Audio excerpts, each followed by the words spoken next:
আজকে আমরা খুব সহজে এই প্রশ্নটার সমাধান করব। দেখো, এসএসসি যশোর বোর্ড 2024 সালে আসা একটা এমসিকিউ প্রশ্ন, গণিত বইয়ের 9 অধ্যায় থেকে আসা একটা এমসিকিউ প্রশ্ন। দেখুন প্রশ্ন কি বলছে, sec theta root 1 minus cos square theta equal কত?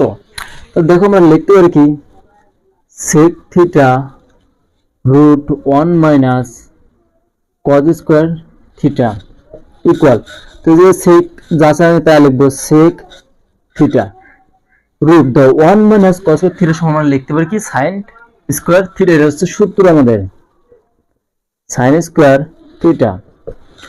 তো sec থিটা সমান আমরা কি লিখবো, sec থিটাই, আর রুট আর sec কাটা গেলে কি হবে আমাদের sin থিটা ইকুয়াল, দেখো sec থিটা সমান কি লিখতে পারি 1 divided cos theta into sin theta.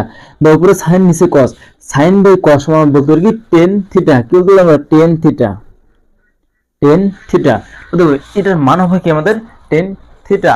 তো কোন অপশন আছে আমাদের, ক নম্বর অপশনে। তাহলে আমাদের আনসারটা কি হবে, ক নাম্বারটা। আশা করি সবাই বুঝতে পারছেন।